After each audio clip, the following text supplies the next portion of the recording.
Hi students, myself Dhruvil Patel and you all know me well. Okay. This is my channel and here I put many courses like design of structure, fluid mechanics. Like that, I am here with a new course और ये course का name है design of grid slab. Okay, तो ये course में मैं आपको सिखाऊंगा कि ग्रिड स्लैब को कैसे डिज़ाइन करते हैं और इसके कंटेंट होंगे इंट्रोडक्शन, फिर methods of design of grid slab, फिर उसके स्टेप्स हो गए कैलकुलेशन के, और लास्ट में एक छोटा सा एग्जांपल जिसमें मैं आपको सिखाऊंगा कि डिज़ाइन क्या करना है ग्रिड स्लैब में और कैसे करते हैं। So I hope you will enjoy my new course and let's start with the new course. Okay, bye bye.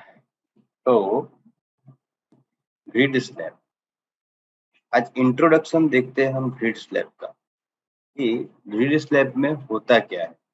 Grid slab एक एडवांस डिजाइन ऑफ स्ट्रक्चर है। हम जनरली यहाँ पे one way slab, two way slab, one way continuous slab, तो सारे slab design कर चुके हैं। अगर आपको पता ना हो तो मेरा एक प्लेलिस्ट है डिजाइन ऑफ स्ट्रक्चर, उसके अंदर मैंने design of one way slab, two way slab, one way continuous slab के सारे वीडियोस दिए हुए हैं। अगर आपको वो स्लैब सीखनी हो तो आप उसमें जा सकते हैं। पर ग्रिड स्लैब है एक स्पेशल एलिमेंट है, उसे क्या कह सकते हैं अपन, is one type of special element, is one type of special element.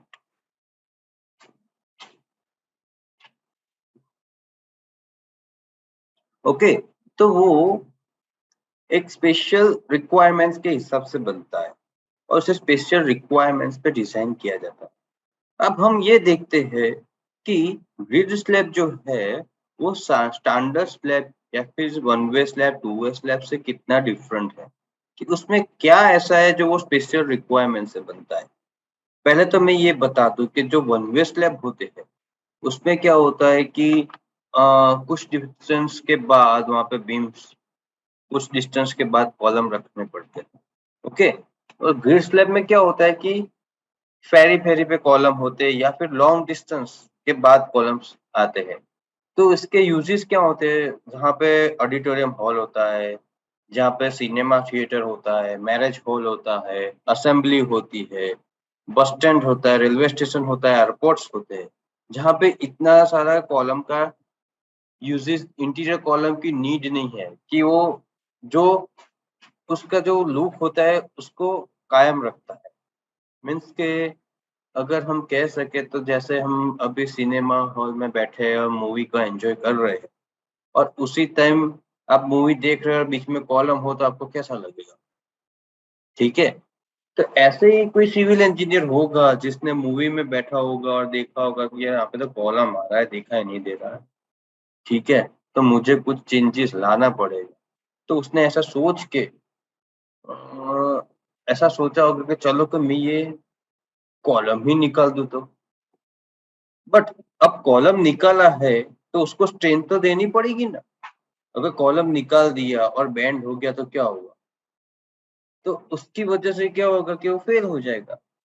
तो वो अपन स्टैंडर्ड स्लैब यानी कि one way slab, two way slab और कंटिन्यूअस स्लैब में ऐसा नहीं कर सकते। उसके लिए ग्रिड स्लैब का स्पेशल रिक्वायरमेंट पे डिजाइन किया जाता है। तो अभी ये ग्रिड स्लैब होता कैसा है मैं आपको दिखा देता हूँ। उसके दिस वन इज,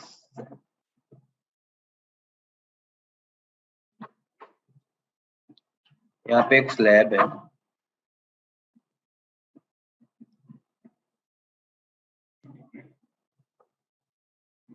ओके, एक स्लैब के लिए तो ये होगा मेरा एक्स डायरेक्शन की लेंथ होगी और ये हमारी क्या हो गई, वाई डायरेक्शन की लेंथ। एक्स डायरेक्शन की लेंथ और वाई डायरेक्शन की लेंथ। ओके, और यहाँ पे सारी ऐसे ग्रिड होगी।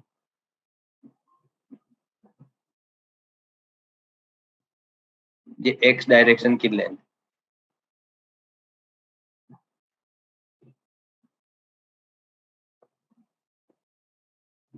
और ये वाई डायरेक्शन।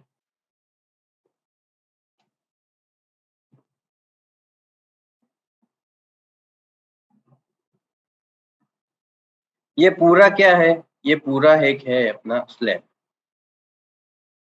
ये पूरा क्या है अपना एक स्लैब है, ओके, एक्स बाय वाई का, means length in X direction और length in Y direction, okay. और ये जो है बीच में जो लाइंस दी हुई है, ये स्ट्रिप दी हुई है, ये वाली और ये वाली, वो क्या है, बीम्स है, क्या है, बीम्स है। और कॉलम नहीं दिया हुआ आपको, कॉलम कहीं पे भी नहीं दिया हुआ, आप ऐसा मत समझना कि यहाँ इंटरसेक्शन है तो यहाँ पे कॉलम्स आए, नहीं नहीं। और ये सारे बीम्स है, और ये एक्स डायरेक्शन में भी है और वाई डायरेक्शन में भी है, तो ये बीच में जो हुआ वो क्या हो गया, एक पैनल हो गई, क्या हो गई, एक पैनल हो गई, ये जो है वो क्या हो गई, एक पैनल हो गई। तो उसे हम क्या, ये सबको क्या कहते हैं, हम ग्रिड्स कहते हैं, क्या कहते हैं, ये सारे जो नंबर्स हुए, ये सारे जो स्क्वायर ब्लॉक्स हुए, तो उसे हम कहते हैं ग्रिड्स। तो यानी कि ये बीम की ग्रिड से बना हुआ स्लैब होता है, इसलिए हम इसको ग्रिड स्लैब कहते हैं। और हमें कोई एक पैनल की डिजाइन करनी होती है, जिससे ये होती है L1 और ये L2, और यहाँ पे जो हमने लिया L1 and L2 is considered as panel length, is considered as panel length, okay, in x direction and in y direction as well, okay। तो दोनों डायरेक्शन में होती है, तो हमें सिर्फ वहां पर रेनफोर्समेंट प्रोवाइड करना होता है, तो हमें सिर्फ एक पैनल की डिजाइन करेंगे तो पूरी ग्रिड स्लैब की डिजाइन हम कर देंगे। अब ग्रिड स्लैब में जनरली जो बीम होते हैं वो कौन से होते हैं, टी बीम। तो the grid slab is considered a T beam, grid slab is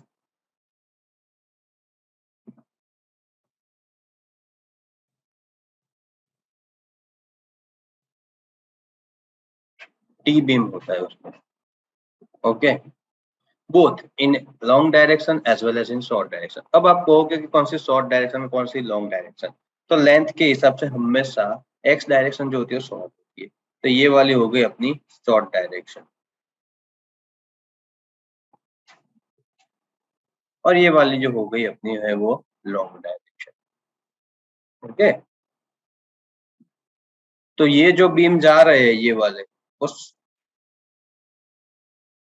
short direction में होते हैं, और ये ऐसे जा रहे हैं, ठीक है। तो ये दो टाइप के बीम हो गए, यहाँ से यूं जाएंगे और यहाँ से यूं जाएंगे, दोनों टी बीम ही, ठीक है। तो grid slab is considered a T beam. तो अब type of grid slab, type of grid slab, अब ग्रिड स्लैब के टाइप क्या हो गया, आप सोचोगे कि यार ग्रिड तो बनानी है, उसमें कहाँ से टाइप आ, फिर भी एज अ सिविल इंजीनियर हमें क्या होता है कि एक है ना बेसिक रीजन देना पड़ता है कि भाई ये ऐसा क्यों बनवाया, ये शेप क्यों रखा, तो ऐसा शेप रखे हुए हैं। तो ये शेप है कि जनरली अगर आप देखते हैं कि ऐसे बनाते हैं और दोनों एक दूसरे से 90 एंगल पे रहते हैं, तो उसे ग्रिड स्लैब बोलते हैं। ये है ऑर्थो ग्रिड, कौन सी, दोनों एक दूसरे से 90 एंगल पे रहते हैं, दोनों डायरेक्शन में बीम्स 90 एंगल पे रहते हैं, तो उसे क्या बोलते हैं, ऑर्थो ग्रिड।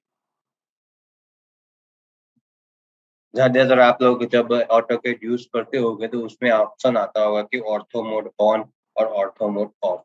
अगर आप ऑर्थो मोड ऑफ करेंगे तो क्या होगा कि लाइन आप कोई भी एंगल पे ले, ओके। अगर आप ऑर्थो मोड को ऑन करेंगे तो आपकी लाइन या तो वर्टिकल जाएगी या तो हॉरिजॉन्टल जाएगी, पर स्ट्रेट जाएगी 90 एंगल पे।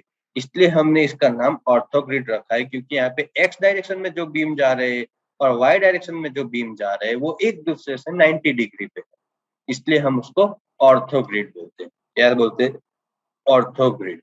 अब ऑर्थो ग्रिड होते हैं ना, वो दो टाइप के होते हैं, कौन से टाइप के होते हैं, स्क्वायर ऑर्थो ग्रिड, और सेकंड वन होता है रेक्टेंगुलर ऑर्थो ग्रिड,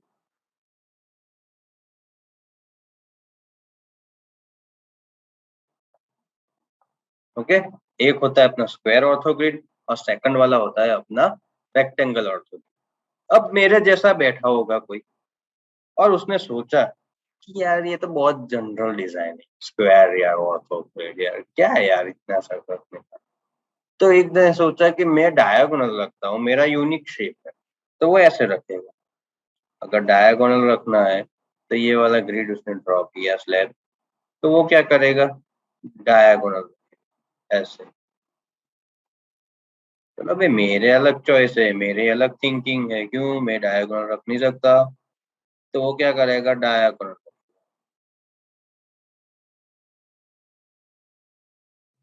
तो इसे क्या बोलते हैं अपन, डायगोनल ग्रिड बोलते हैं। क्या बोलते हैं? डायगोनल। तो आप समझ गए कि ग्रिड कौन सी टाइप की होती है। ऑर्थो ग्रिड आएगी, ऑर्थो ग्रिड में कौन सी आएगी, स्क्वायर आएगी और रेक्टेंगल आएगी, और डायगोनल एक ग्रिड आएगी। ठीक है, तो हमें बेसिकली डिजाइन करनी होगी तो किसकी डिजाइन आएगी, स्टडी पर्पस पे अपन को डिजाइन आएगी, या तो स्क्वायर या तो ऑर्थो ग्रिड। ओके। अब डिजाइन में कौन सी मेथड्स का यूज होता है, डिजाइन में कौन सी मेथड्स का यूज होता है, methods use for design, methods use for design. एक तो है अपनी IS 456 based method, IS 456 2000 based method.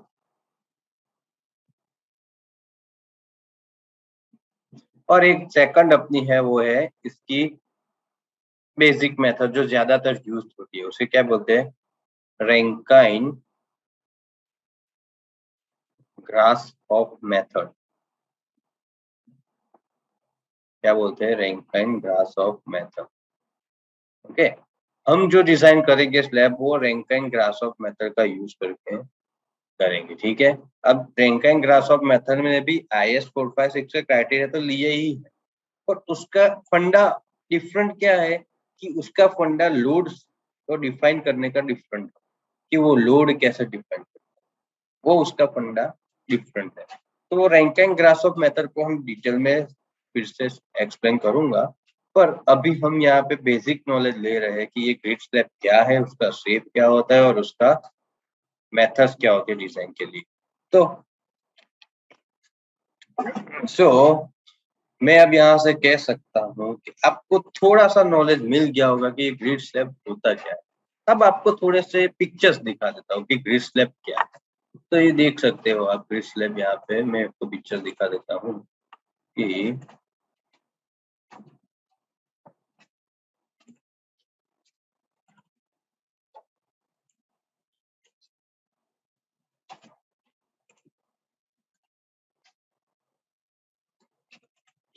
Wait, हाँ, थोड़ा सा वेट कर लो, वेट कर लो।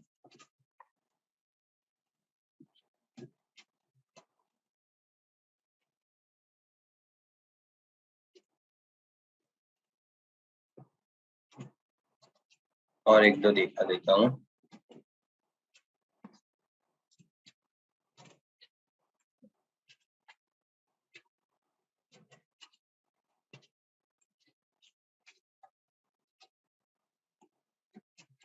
ठीक है,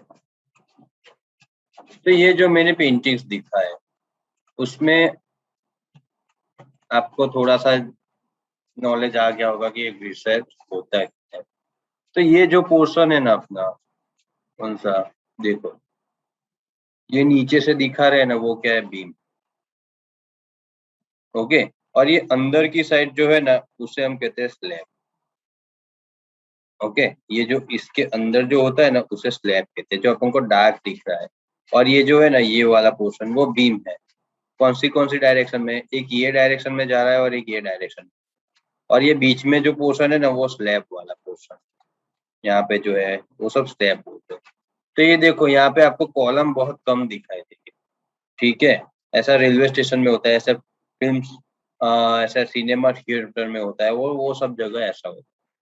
तो अब आप बोलेंगे कि यहाँ पे ऐसा गैप क्यों है। तो ये ग्रिड स्लैब में ज्यादातर लोग क्या करते हैं कि जब भी ग्रिड स्लैब की डिजाइन करते हैं तो जियोमेट्री उसकी ऐसे रखते हैं, कि एक पैनल में ऐसे दिखाता हूँ, ये एक पैनल है। अगर यहाँ से जो बीम जाएगा ना, ऐसी पैनल है, देखो, ये स्लैब की थिकनेस है। मैंने बीच में से एक पैनल निकाली है। कौन सी पैनल निकाली है, ये जो हाईलाइट की हुई है ना, वो पैनल में निकाल रहा हूँ, तो आपको दिखाने के लिए। तो ये पैनल निकाली है। अब उसके पैनल की पेरी परी पे ऑब्वियसली यहाँ पे बीम होगा। ओके। और यहाँ पे भी बीम होगा। यहाँ पे भी बीम होगा और यहाँ पे भी बीम। तो ये बीम जो यूं जाएगा और यहाँ से भी ये बीम यूं आएगा, यहाँ से भी ये बीम जाएगा, यहाँ से भी ये बीम जाएगा। तो पैनल जो होता है वो क्या होगा, बीम की विड्थ डिडक्ट हो जाएगी, तो ये बीच का पोर्शन क्या हो गया, पूरा स्लैब जैसा हो। तो ये लोग स्लैब की कुछ ही डेप्थ डिसाइड करते हैं, जैसे कि मैं ये स्लैब की डेप्थ डिसाइड करता हूँ कि इतनी होगी, ठीक है, इतनी होगी स्लैब की डेप्थ। तो अंदर की साइड है ना इतना होता है, फिर ऐसे करके स्लैब को डिजाइन कर लेते हैं, ठीक है। और अंदर की साइड उसकी बात का मीन्स के सपोज के हम यहाँ पे इतना पोर्शन में आपको ज्यादातर दिखा देता हूँ कि सपोज के स्लैब इतना है, उसकी डेप्थ है इतनी, सपोज के ये 100 mm, पर वो बीम के साथ आप उसकी डेप्थ लोगे तो कितनी हो जाएगी कि ये हो गया अपना 500 mm, ठीक है। तो ये स्लैब में 100 mm में जितना होता है उतना रेनफोर्स कंक्रीट आ जाता है, पर ये जो बाकी का है ना वो क्या करते हैं, उसे अंदर से इंटीरियरली ब्लैंक रख देते हैं। तो वो इंटीरियरली ब्लैंक कैसा दिखता है, ऐसा दिखता है, ठीक है। यहाँ पे ये जो ब्लैक पोर्शन है ना उसकी साइज कितनी होगी, सिर्फ 100 mm जो ली है वही होगी, पर ये जो होता है ना वो एक्स्ट्रा 400 mm ये हो गया और 100 अंदर चला गया। तो ये अंदर से ऐसे रखते हैं, क्यों, क्योंकि एक्सटीरियर लुक आपको अच्छा मिले, उसके हिसाब से ही ऐसा करना होगा। बाकी ऐसा कोई रीजन नहीं है कि उसे ऐसा रखो, आपको पूर्ली फिलअप करना हो तो भी कर सकते, ठीक है। तो ये हो गया अपना एक ग्रिड स्लैब, और ये हमारा फर्स्ट लेक्चर था ग्रिड स्लैब के रिगार्डिंग, जिसमें मैंने थोड़ा इंट्रोडक्शन दे दिया आपको कि ग्रिड स्लैब होता क्या है। अब नेक्स्ट लेक्चर में मैं आपको समझाऊंगा कि रैंकिन ग्रासहोफ मेथड है क्या, ठीक है। उसको एक्सप्लेन करेंगे, उसके स्टेप्स और डिजाइन कैसे करनी होती है उसके स्टेप्स हम समझेंगे, और उसके बाद हम डिजाइन ऑफ ग्रिड स्लैब शुरू करेंगे, ठीक है।